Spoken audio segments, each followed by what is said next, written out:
contaste cómo fueron tus inicios, te vemos con un turbante, no sé si lo estoy nombrando bien, ya me explicarás vos, pero me gustaría saber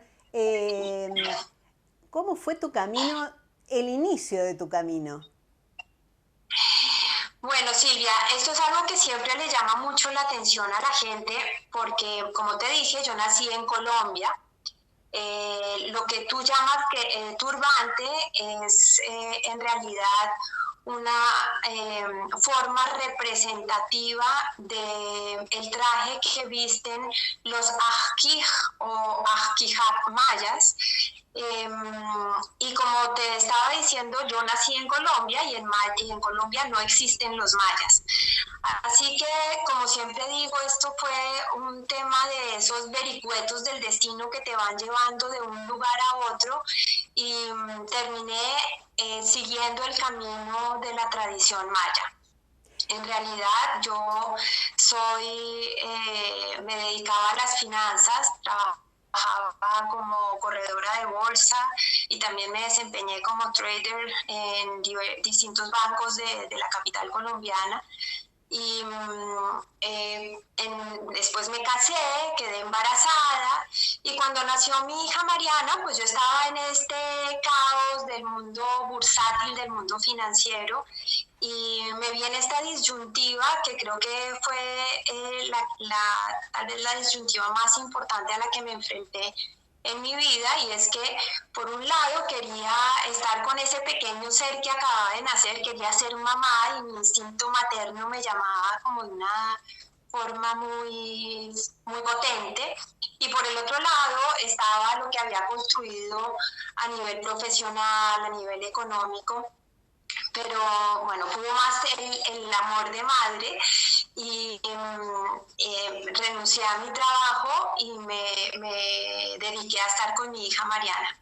Para ese entonces, mi mamá y su esposo habían creado un centro holístico, creo que fue el primer centro holístico que existió en Bogotá. Este era un espacio creado como punto de encuentro para todas las personas que estuvieran en una búsqueda espiritual y pero sin ponerle ningún apellido, ¿no? Eran bienvenidos todos aquellos que estuvieran en una búsqueda espiritual. Y cuando yo renuncié a mi trabajo en la bolsa, me dediqué un poco más a apoyar este proyecto de mi mamá y su esposo. Era el año 96 y en el año 94 se había hecho el primer encuentro de ancianos indígenas de América. Ese encuentro fue en Guatemala para la firma de paz de Guatemala, que se había convocado a ancianos y ancianas de las distintas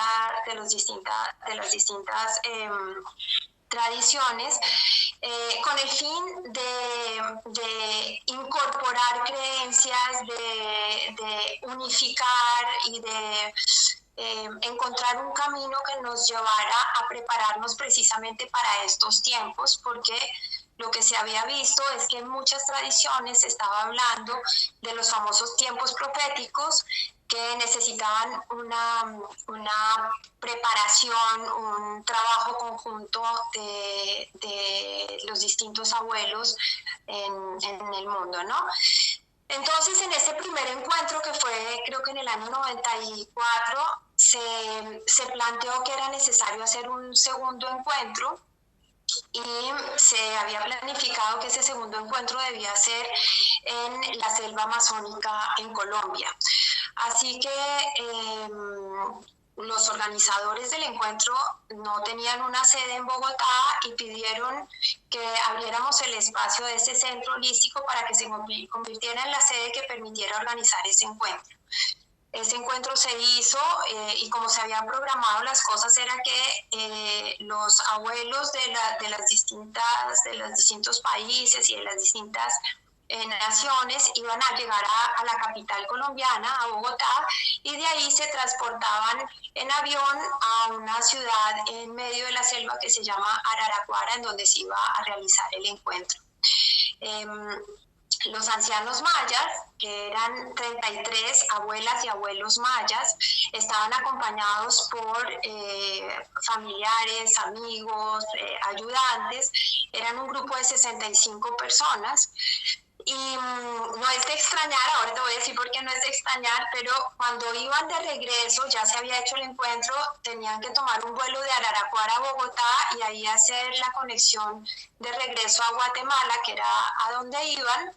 Perdieron o se demoró su vuelo que iba de Araraquara a Bogotá. Perdieron la conexión, así que los organizadores del evento en un momento se vieron con 65 personas, 64 personas, no tengo la cifra exacta, sin una casa, ya sin dinero, porque obviamente estos encuentros se hacen con donaciones, con ayuda, los hoteles donan las camas, las aerolíneas donan los pasajes, bueno, se vieron con 64, 65 personas en medio de una gran ciudad sin dinero y no sabían qué hacer. Entonces nos llamaron a nosotros a pedir ayuda y les dijimos que nosotros los podíamos alojar en el salón de eventos que teníamos ahí en este centro que se llamaba el Café de Chajat. Y así fue como los abuelos y las abuelas mayas llegaron a mi vida. Esto fue una experiencia maravillosa. El mundo maya es un mundo lleno de color, lleno de sonrisas, de música de marimba. Así que en un instante nuestro centro se llenó de esta energía de música de color y de sonrisas. Bueno, y pudimos compartir con ellos. Pasó algo que fue importante para mí, y es que esa noche yo tuve un sueño que no entendía mucho, después era perfectamente claro. Tuve un sueño con uno de los abuelos que había visto. Al otro día le conté a mi mamá que había soñado con este señor que se llamaba Gerardo. Mi mamá le dijo, mira, mi hija se soñó contigo. Él se acercó, me miró y me dijo, bueno, qué interesante, se dio la vuelta y se fue. No me preguntó ni qué había soñado ni nada, qué interesante, ni qué había, nada. Así que a los 2 o 3 días estaba yo sentada ahí y él se me acercó y me dijo, bueno, ahora cuéntame qué fue lo que soñaste. Le conté, se quedó mirándome y me dijo, parece que yo voy a tener que enseñarte a ti. Se dio la vuelta y se fue. Así que me dejó como un poco en ascuas, no sabía yo a qué se refería, me pareció un poco como displicente que me hubiera preguntado y yo no supiera como para dónde iba su pregunta. Pero bueno, como siempre digo, la semilla estaba plantada y empezó a germinar. Y en una pequeña ceremonia sentí el llamado del fuego maya y empecé mi camino. Que, bueno, el fuego me llamó, yo le dije al hermano de Gerardo que se llamaba Carlos, que había visto esto, él lo vio perfectamente, me dijo, el fuego te está llamando, tienes que hacer esto. Y bueno, una colombiana empezó a caminar el camino maya. Adriana, tengo dos preguntas para hacerte. Una, que en el contexto general de la gente se supone que los mayas ya no existen. Y vos me estás hablando de los mayas. Sí, esa es una cosa que me preguntan muy frecuentemente. El mundo maya no desapareció, los mayas no desaparecieron. De la misma manera que el imperio chino tuvo su apogeo y dejó su legado, y todavía hoy conocemos y aprendemos del vasto legado que nos dejó el imperio chino, exactamente lo mismo, o el imperio romano. Lo mismo exactamente pasó con los mayas. Los mayas tuvieron una gran época de apogeo, una gran época de conocimiento, como de expansión científica, que después cayó. Ahora, si quieres, hablamos de esa caída, pero los mayas siguen existiendo. Adriana, ¿vos sos sacerdotisa?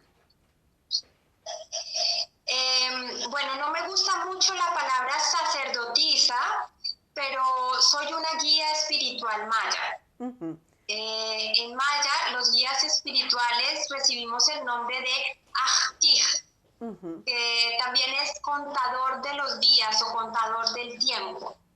Bien, en el año 2012 se tuvo mucho en cuenta el calendario maya por todo lo que pronosticaba para la civilización nuestra, ¿no? ¿Qué me podés decir de Sí. eso? Bueno, lo primero que tengo que decirte es que los mayas crearon muchos calendarios. De lo que tú me estás preguntando concretamente es del calendario de la cuenta larga. Ujú. Desafortunadamente, la información que todos los abuelos y abuelas mayas dimos fue tergiversada en ese momento, y cuando nuestra intención era informarle a la humanidad que nos estábamos acercando a un momento maravilloso en el que concluía un ciclo de 5.200 años Tun, y que iba a comenzar el siguiente, trayendo para nosotros unas posibilidades, abriendo unas expectativas maravillosas. Bueno, los medios, la mala información, lo que empezaron a publicitar es que nosotros decíamos que el mundo se iba a acabar. Nosotros todos, no existe un abuelo o una abuela maya que haya dicho que el mundo se iba a acabar. Por el contrario, en todo el mundo maya, que comprende el sur de México, Guatemala, Belice, parte de El Salvador, parte de Honduras, lo que decíamos nosotros es que era un momento que estábamos esperando con mucha ansiedad para la humanidad, porque lo que venían eran cambios muy profundos, cambios a todo nivel. Te voy a explicar un poco lo que había sucedido en los periodos anteriores, porque me parece que es muy valioso para comprender por qué el 21 de diciembre es tan importante para la humanidad y bueno, para el mundo maya, que es el que está transmitiendo esta información. Se dice que esta humanidad, porque hubo otras humanidades antes, que esta humanidad ha transitado por 4 periodos de 5.200 años Tun, que son llamados también soles. El primer sol o el primer periodo de 5.200 años tenía una energía en la que primaba la esencia femenina, la fuerza femenina, y para generar balance el elemento que la soportaba era la energía del fuego. En el segundo ciclo empieza a preponderar la energía masculina, soportada por la energía de la madre tierra. Siempre hay una energía que soporta a la otra, porque vivimos en un universo de polaridad.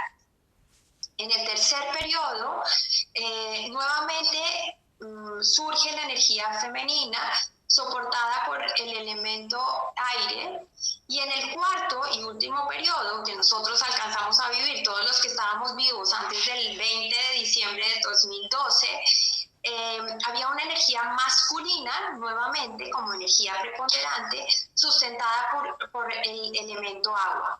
Pero si te das cuenta, los 4 elementos primigenios de la humanidad se acabaron. Ya pasamos por el fuego, la tierra, el aire y el agua. ¿Y ahora qué pasa?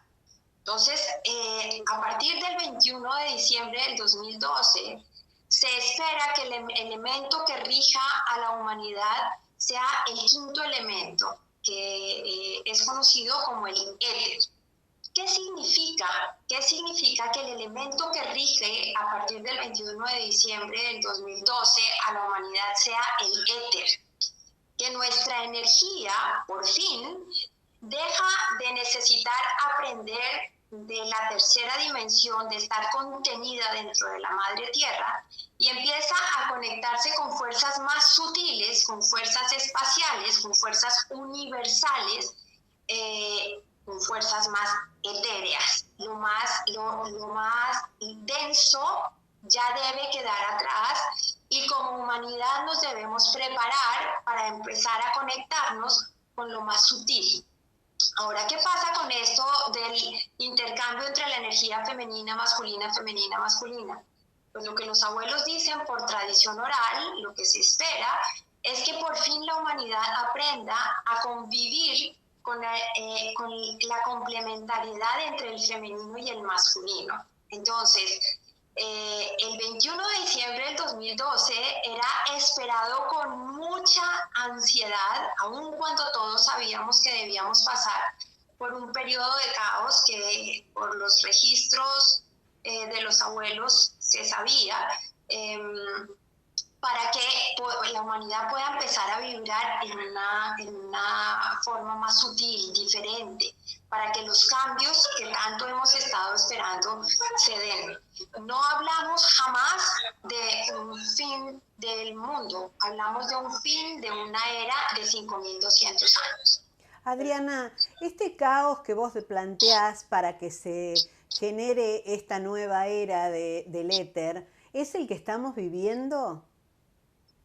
Sí, ese es el caos que estamos viviendo. Se están desestructurando muchas de las creencias nocivas que veníamos acarreando, que fueron necesarias para que aprendiéramos sobre la tercera dimensión y todo lo que ella traía como experiencia para nosotros. Pero como todos los cambios en el universo, es que es muy sencillo, solo necesitamos observarlo lo grande o lo pequeño. Todos los cambios en el universo deben pasar por un periodo de caos, de desestructuración, para situarnos en un estado diferente. La forma más clara que tal vez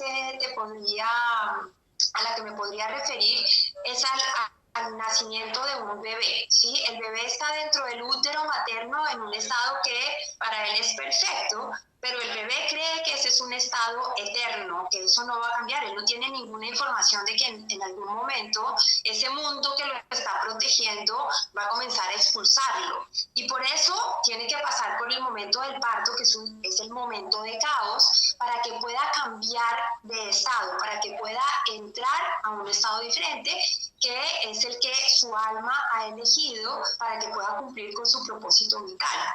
Pero debe pasar por el momento del parto. Eso es lo que está viviendo la humanidad en este momento. Estamos viviendo el momento del parto. Pero me gustaría hacer énfasis en una cuestión que además está íntimamente relacionada con todo el conocimiento maya. Y es que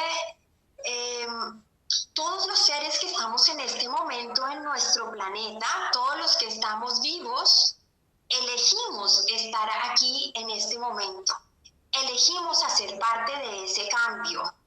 Así que el llamado de los abuelos y de las abuelas para este momento es asumir nuestra responsabilidad, ejercer el derecho que tenemos de crear un destino diferente desde la conciencia personal, desde desestructurar esas creencias nocivas, esas creencias negativas que nos mantienen atrapados dentro de esquemas de temor, de culpa, de resentimiento, de competencia malsana, y empezar a estructurarnos dentro de estas energías que nos está proveyendo ahorita la Tierra, como son el amor, balance, equilibrio, que no siempre podemos captar tan fácilmente en este momento, pero que están allí al alcance de todos. ¿Qué pasa con aquella gente que no tiene esta información, con esta gente que no accede a todo esto y que está vibrando de otra manera? Es que es una elección personal. Siempre primará nuestra elección, nuestro libre albedrío, siempre prima, ¿no? Entonces, el universo nos da todas las posibilidades para que nosotros elijamos en qué vibración nos queremos manejar. Estas personas están sencillamente ejerciendo un balance, una polaridad, como decía antes, que es necesaria en el universo. Los abuelos lo explican muy claramente, muy escuetamente, diciendo: donde nace un mago negro, nace un mago blanco. Entonces, la polaridad ha sido necesaria y crecimos en un universo de polaridades que es necesaria para que podamos comprender las dos fuerzas antagónicas que coexisten. Entonces, cuando encontramos seres que están incrementando su fuerza de luz, su fuerza amorosa, su fuerza de conciencia, también vamos a encontrar seres que eligen vibrar dentro del temor, dentro de la culpa, dentro de la oscuridad, dentro de la ignorancia. Son fuerzas antagónicas que nos van a permitir elevar este nivel de vibración.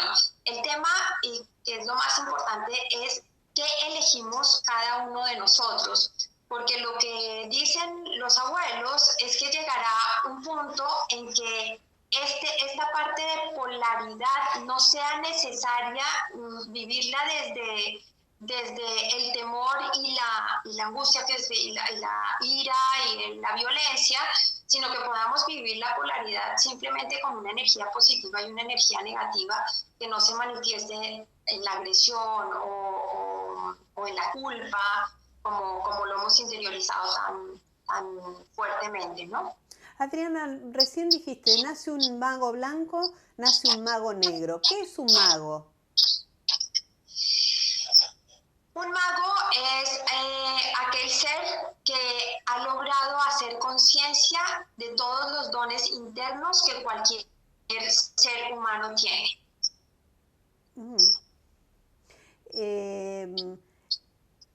¿Es algo que se hereda el don o lo tenemos todos y hay que descubrirlo?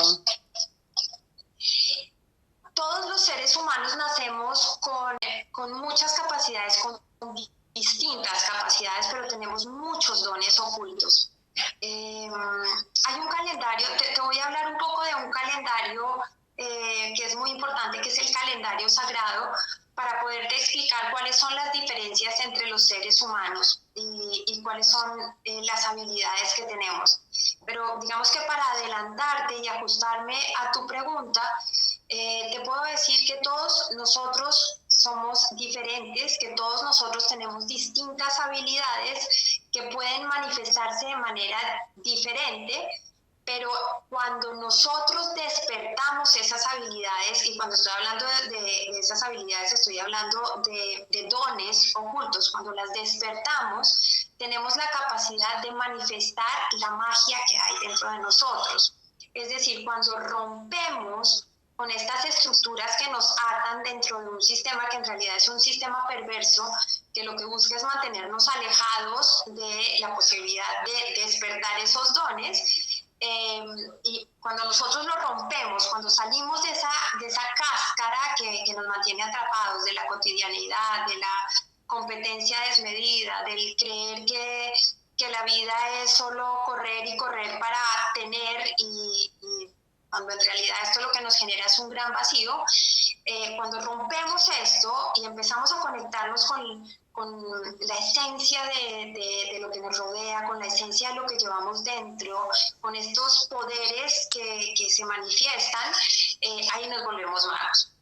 Pero te voy a hablar un poco de la diferencia de los seres humanos concebida desde el mundo maya. Lo primero que quiero contarte es que a mí siempre me fascinó la concepción del nombre de Dios para los mayas, que es Hun-Apku, que quiere decir Hun es uno, Ap es diversidad y Ku es corazón. Entonces, desde el mismo nombre del Dios maya, nos están hablando de la unidad de la diversidad en un solo corazón. Es decir, no nos están pidiendo que seamos iguales unos de los otros, no nos están diciendo que debamos pensar de la misma manera, nos está diciendo que la divinidad es precisamente la unidad de la diversidad. La divinidad se enriquece con la diversidad, con las diferencias. Y bueno, en la medida en que nosotros como humanidad aprendamos a respetar y a ver la grandeza de la diversidad de los otros, en lugar de estar envidiando, comparándonos, compitiendo, pues nos estamos acercando más a lo divino. Pero ¿cómo sabemos cuáles son esas habilidades o esos dones que tenemos? Bueno, los mayas también tienen un calendario que desde mi perspectiva tal vez es el mayor regalo que nos dejaron. Es un calendario que se llama el Cholkij, o calendario sagrado. Fíjate que ellos desarrollaron una cantidad de calendarios, pero hay un calendario al que ellos le ponen el nombre sagrado. Es un calendario muy especial, lo diferencian de los otros calendarios, porque este es un calendario que no tiene como propósito medir tiempos o medir momentos específicos del año, como lo puede hacer el calendario AB, que mide perfectamente los equinoccios, los solsticios, o como lo puede hacer un calendario solar o un calendario lunar, ¿no? Bueno, el AB es un calendario solar, como lo hace un calendario lunar, por ejemplo. Este calendario, el calendario Cholkij o el calendario sagrado, es un calendario que mide energías. Lo que los mayas descubrieron es que esto que nosotros llamamos realidad es una gran espiral compuesta únicamente por 20 energías. 10 de esas energías vienen del cosmos y 10 vienen de la madre tierra, que al chocar se entretejen y conforman esta gran espiral. Cada una de esas 20 energías se puede manifestar en 13 tonalidades, en 13 vibraciones diferentes. Así que 20 por 13 nos da 260 posibilidades energéticas.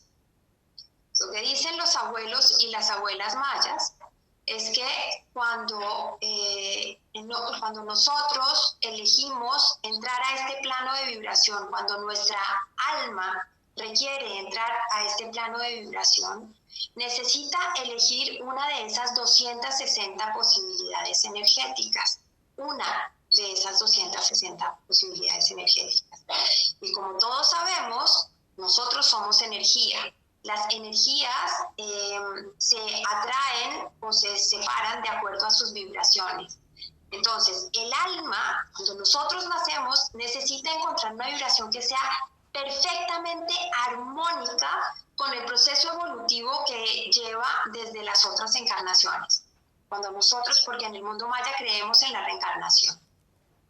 Cuando nosotros terminamos una encarnación y vamos a comenzar la siguiente, el alma a nivel supraconsciente elige una de esas 260 posibilidades energéticas, que es las que le provee, las que pone a su disposición este plano de vibración en el que nosotros coexistimos. Entonces, el alma elige una, y esto es una de las cosas que hacemos nosotros, los ajkij mayas, es levantar el signo maya de la persona. Cuando yo conozco tu fecha de nacimiento, yo sé cuál fue la elección de tu alma. Yo sé cuál fue la vibración que fue perfectamente armónica para que tu alma entrara en este plano de vibración y continuara con su proceso evolutivo. Desde ahí puedo saber cuál es el mapa que tú trazaste como alma para hacer realidad la elección, el plan divino que tenías antes de venir. Entonces, el calendario sagrado nos regala información que nos provee algo valiosísimo. Lo primero es que nos muestra desde el trazo del signo maya quiénes somos cada uno de nosotros en esencia, esencialmente, nuestra energía esencial, sin estas máscaras que nos acostumbramos a usar para ser aceptados por la sociedad o por el sistema, sino completamente desnudos en el momento en que elegimos entrar en este plano de vibración. Adriana, si nosotros no transitamos esa energía que elegimos, ¿somos infelices en este plano? No, este es un mapa que nosotros trazamos, pero no estamos obligados a seguirlo. Como te dije, siempre primará el libre albedrío de un ser humano, ¿no? Intuitivamente yo veo, porque cuando me siento enfrente de una persona que está consultando su signo, yo veo que en general hay mucha intuición, guía del alma, que te lleva a experimentar por lo menos algunas de las facetas del mapa que planeaste. a veces me sorprendo porque hay personas que tienen dones impresionantes, por ejemplo, de sanación, y que no los han explorado simplemente porque han seguido una tradición de ser abogados en su familia y nunca exploraron estos dones, ¿no? Pero no quiere decir que sean infelices. Lo que pasa es que este mapa les muestra un propósito de vida, les muestra una posibilidad, y bueno, será elección del alma si quiere seguirla o no. Adriana, ¿cómo ves el futuro del planeta? Bueno, yo tengo la maravillosa costumbre de ser muy positiva, así que yo le apuesto a que lo vamos a lograr. Creo que hay muchos seres de luz que están trabajando intensamente en elevar el nivel vibracional de la humanidad. Sé que también hay muchos seres de oscuridad que quieren impedirlo, pero yo creo que vamos a lograr. Yo confío en que lo vamos a lograr. ¿Qué pensás de los extraterrestres? Bueno, te tengo que contar algo, te lo voy a narrar desde la perspectiva maya porque me parece que puede ser algo muy, muy importante, y después te voy a dar mi visión personal. Hay un ritual maya que es tal vez el ritual más importante dentro de la tradición, que es la ceremonia tradicional de fuego maya. Esta ceremonia, o el origen de esta ceremonia, está narrado en uno de los libros mayas más importantes, que se llama el Popol Vuh. Tal vez tú hayas oído hablar de eso, es muy famoso. Es el libro sagrado para los mayas quichés, para la nación quiché. Y en el Popol Vuh está narrado que hubo una glaciación. Cuando cotejas lo que ellos cuentan con la información que da la ciencia llamó a la última glaciación la Gudrun 4, y yo pienso que se están refiriendo a esta glaciación. En el Popol Vuh se narra que hubo un momento en que la Tierra se congeló, que los seres humanos estaban muriendo, que los dientes chocaban contra dientes del frío que hacía, y que la humanidad se vio forzada a refugiarse en las cavernas, porque las cavernas eran más cálidas que la faz de la tierra. Por supuesto, se estaban muriendo de hambre porque no podían sembrar. Dicen que el sol siempre estaba cubierto, que no se podía ver. Bueno, que estaban muriendo. Entonces se reunieron algunos seres humanos y empezaron a orar muy fuertemente, y dicen que de las Pléyades vinieron 4 hombres que se conocen como los hombres Jaguar o los Balamed, y que estos hombres enseñaron cosas trascendentes para la humanidad, que ellos los veían como hombres dioses porque tenían mucho conocimiento, mucha sabiduría, y que les legaron mucho de lo que ellos siguieron manejando, y que estos hombres hicieron 7 ceremonias de fuego en 7 cerros sagrados, y les enseñaron la forma de hacer esta ceremonia, y les dijeron que siempre que necesitaran que sus oraciones fueran escuchadas, hicieran la ceremonia de la misma forma que ellos les enseñaron. Todavía hoy, en nuestros días, todos los días se hacen ceremonias de este estilo. Nosotros hacemos ceremonias, que es un ritual espectacular. Y dicen que después de que los Balamed hicieron la última ceremonia en el último cerro, en el 7º cerro sagrado, el sol empezó a salir. Así que hay una recomendación que siempre hacemos, y sobre esto tengo cualquier cantidad de historias para contar, y es que hay que tener mucho cuidado con lo que se pide en una ceremonia tradicional de fuego maya, porque hay muchas posibilidades de que se convierta en realidad. Ahora te cuento desde mi perspectiva.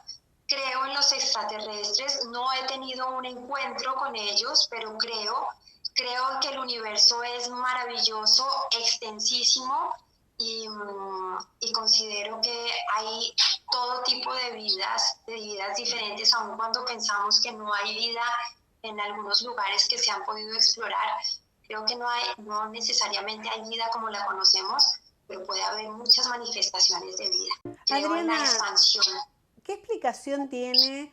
Porque mucha gente duda de la construcción de las pirámides con los elementos, digamos, de ingeniería o lo que había en ese momento en que se construyeron. Y muchos adjudican esas construcciones a seres venidos de otros lugares. ¿Qué dicen los abuelos sobre eso? Los abuelos no lo adjudican a seres que vinieron de otros lugares, o por lo menos los abuelos con los que yo aprendí no hablaban de esto. Por supuesto, la tradición oral tiene esto, ¿no? Y es que hay diversidad de pensamiento. Lo que ellos sí son muy claros es que aunque nosotros pensáramos que los mayas eran personas rudimentarias o que eran personas primitivas, los mayas eran personas que manejaban una ciencia súper desarrollada. Hace alrededor de 3, 4 años, hubo un descubrimiento con esta tecnología láser que puede penetrar la selva, y encontraron en la selva de Petén, al norte de Guatemala, un conjunto de 60.000 edificaciones con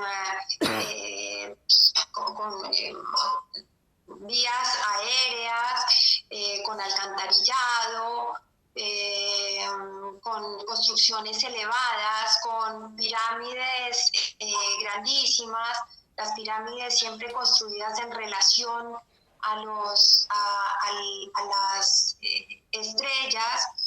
Entonces, lo que dicen los abuelos y las abuelas con las que yo aprendí es que había una conexión directa con seres de otros planetas que les enseñaron, les legaron cosas, pero ellos ya también desarrollaron su propia tecnología y fueron muy avanzados. Es que ponte a pensar que el cálculo que hicieron los científicos hace 3 o 4 años, cuando encontraron esto que te cuento, este conjunto de ciudades, ellos dicen que en esas ciudades debían vivir por lo menos 10 millones de personas.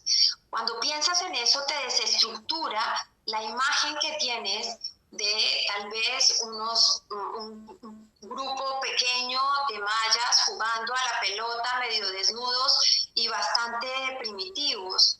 En realidad no eran primitivos, lo que pasa es que tenían una ciencia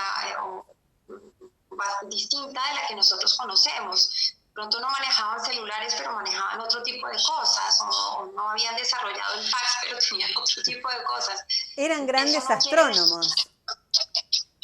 Grandes astrónomos, grandes astrólogos, hicieron desarrollos impresionantes a nivel médico.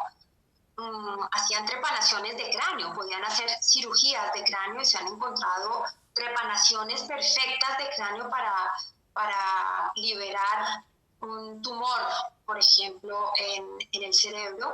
Pero no solo eso, sino también, como te decía, con el calendario sagrado, ellos sabían que las personas venían con habilidades distintas. Entonces, con tablillas, deformaban el cráneo de los niños, haciendo un espacio intracraneal más grande para que aquellas áreas del cerebro que ese niño necesitara desarrollar.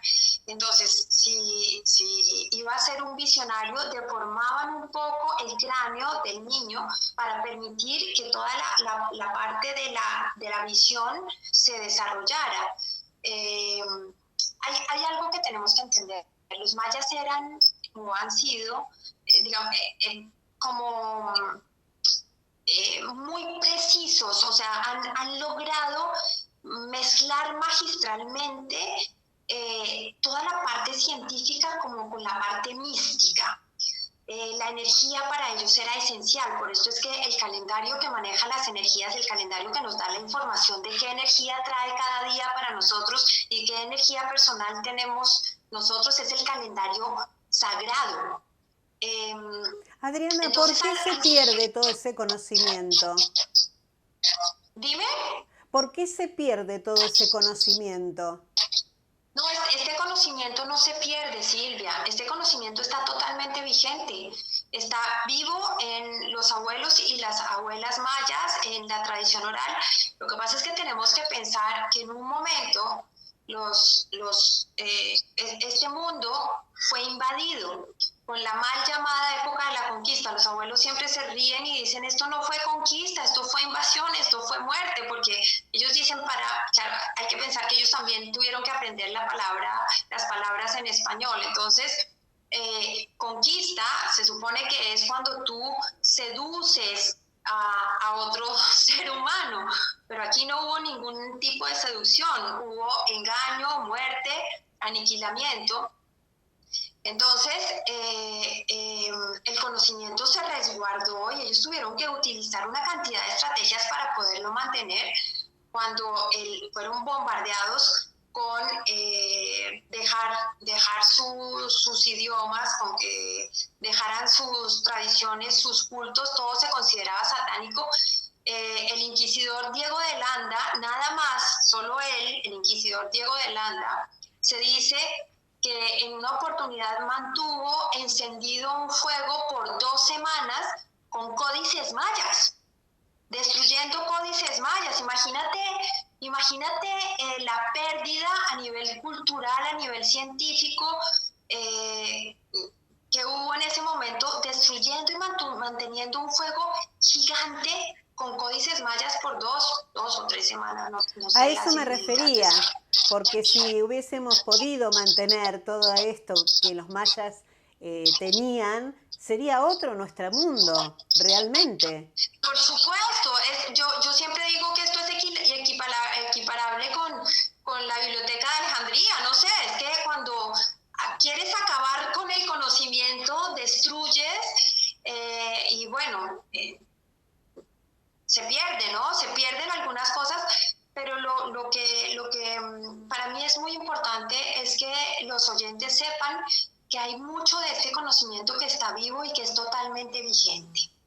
Adriana, ¿qué le dirías a la gente que nos está mirando, que está escuchando este reportaje y que está interesado en poder adaptarse a esta nueva forma de vida que viene o que ya está entre nosotros? Yo les diría que es un momento para mirar hacia adentro, es tal vez lo más importante. Dentro de nosotros existe la sabiduría que cada uno de nosotros tiene. Yo los invitaría a encontrar su esencia energética, a mirarse quiénes son realmente y a entender y a reconectarse con el valor de lo que es simple. Dejar a un lado todas estas luces, todos estos brillos que nos han vendido como concepto de éxito y empezar a conectarnos con esa vibración interna que cada vez va a ser más fuerte si nosotros queremos escucharla. No es un momento para estar afuera, no es un momento para creer todo lo que nos dicen, no es un momento para dejarnos confundir. Hay mucha confusión, mucho ruido afuera, muchos falsos maestros, mucha gente aprovechándose del caos. En el caos siempre hay oportunistas. Así que yo los invitaría a vivir este periodo no desde el temor, sino desde la comprensión, desde el amor, desde la calma y comprendiendo que lo que podemos construir todos juntos es algo maravilloso. Los abuelos y las abuelas mayas le apuestan a que llegue un momento en que empecemos a concebir a la humanidad como una gran familia. Adriana, ¿se tiene en cuenta o se sabe cuánto dura este caos o depende de nosotros? Mira, en el universo ningún proceso es determinante, ¿no? Nosotros esto de la inmediatez lo creamos los seres humanos, ¿no? Nosotros prendemos y apagamos la luz a tocar un botón, ¿no? pero en el universo los procesos se toman sus tiempos. Fíjate que el proceso gestacional se tarda lo que esa madre y ese niño necesiten. A veces es un poco menos de 9 meses, a veces es un poco más de 9 meses, a veces son 9 meses exactos, de acuerdo a lo que los que están en medio del proceso, los que están involucrados en el proceso necesiten. Para nosotros, en el mundo maya, los ciclos de 20 años son muy importantes, muy importantes.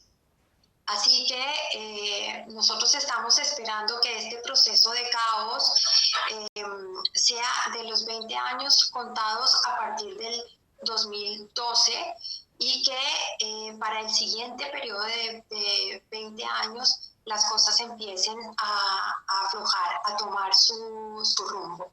Así de todas que maneras, estos...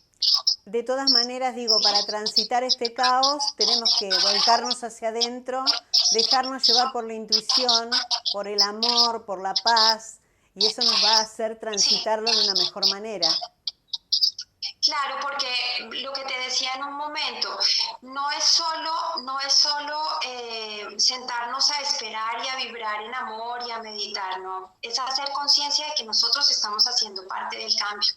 Y cuando nosotros hacemos conciencia de que somos parte del cambio, tenemos que tener una actitud activa. No se trata de echarnos a dormir y esperar que los cambios se den en armonía solo porque yo no estoy haciendo nada. No, lo que necesitamos es ser partícipes, pero ser partícipes desde el interior, ser partícipes desde hacer conciencia de cuáles son esas creencias nocivas que nosotros hemos venido estructurando a nivel personal, a nivel familiar, a nivel comunitario y a nivel humanidad, para empezar a desestructurarlas. Es que hay muchas creencias que nosotros asumimos como ciertas y que no son reales. Se necesita cambiar, pero se necesita cambiar desde adentro, desde la esencia.